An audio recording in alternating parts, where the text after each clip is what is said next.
and welcome! Today I'm going to be showing you how to make an automatic sugarcane farm in your Minecraft survival or creative world. It's super simple, it doesn't require much redstone, and very easy to make. I'm going to show you how to do it right now. The first things you're going to need for this project are a stack of building blocks. You might need 8 sand, not necessary though, 1 singular hopper, 1 chest, 8 sugarcane, 8 pistons, 8 observers, about 20 redstone dust, and 1 water bucket. Again, this project may vary. First thing you're going to want to do is dig 8 blocks wide, making sure it's 1 block down.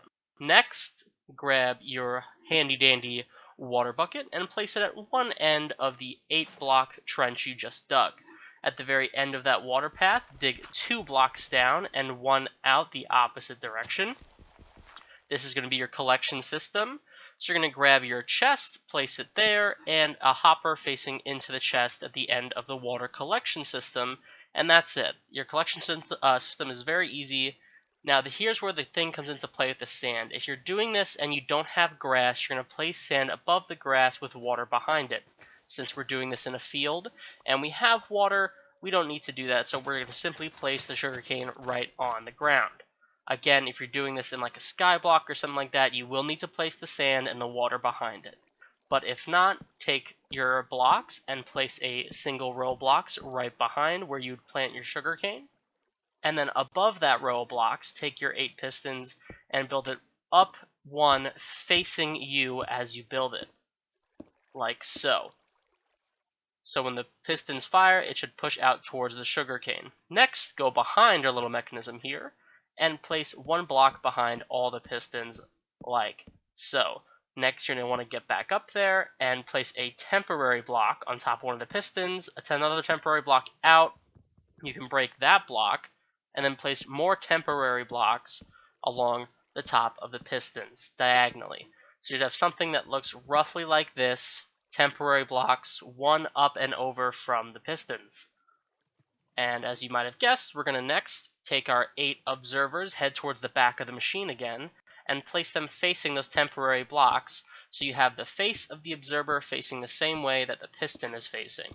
And once you have this, you can next get rid of all those temporary blocks. What this is doing is the point of contact the observer is where the sugarcane will grow and will cause the pistons to fire. If you don't have them facing the right way, it will not work. Make sure it looks something like this. And for one of the most important steps is making sure you have redstone dust behind those blocks of observers, 1 behind each one. This is what the signal will transfer to and send it directly to the piston, which will cause it to fire. And that is it for your redstone. You can make this chain as long as you want, but after that, just grab all your sugarcane and place it down on the ground. And once it grows, it'll come in front of the face of the observer. The observer will fire the piston, like so, and break the entire line. And then the water system we created earlier will collect it. So like I said, you can make this chain as long as you want. You can stack them on top of each other. I use 8 because it's a good efficiency for what you need in a survival world. But now the only problem is making sure it doesn't fall out. Now you can just put glass around it. I am going to make a temporary little shack that fits in with the rest of my survival world. So what I'm going to do is I'm going to wall off all 4 sides so that when the pistons fire, it doesn't shoot the sugarcane past the water collection unit. It'll immediately fall in or bounce off the wall and fall in, which is why you'd want to do this. Even if it's just glass blocks, that'll work as well. I just want mine to fit in with the rest of the style I'm building in, which is why I'm using, as you can see, oak logs and planks here. Again, you don't have to do this, completely optional, very simple. So I'm pretty much just building a wall, making it look nice, and then a roof on top of it after that.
And finally, once the roof is done, if you do put a structure over or around it and it blocks off the sunlight from getting to this farm, what you're going to want to do is either place torches on the inside or glowstone. I built in right in front of the chests so we can put a door there and collect our resources. So here we are putting glowstone in there to make sure that they're going to grow properly and not worry about it. Sugarcane's usually pretty good in the dark, but I'm not taking any chances. I want this to be a nice functioning farm so I can just forget about it and come back and collect my loot later on. So what we did was just place 2 up in there. We lit up the whole room. All the sugarcane should grow, and as you can see, while I was working, it definitely grew. And all we do after this is simply place a door so we can access the chest and access our loot, which is super cool, very simple, and that's going to be the final touch of our project here.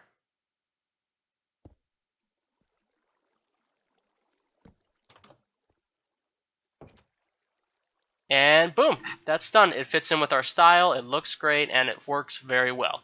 We went to check the collection system, and we already have 10 after just a few minutes. As you can see, it fired and collected some.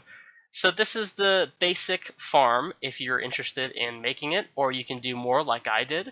If you like it, please let me know, and as always, have a nice day. Stay safe and enjoy. Bye-bye.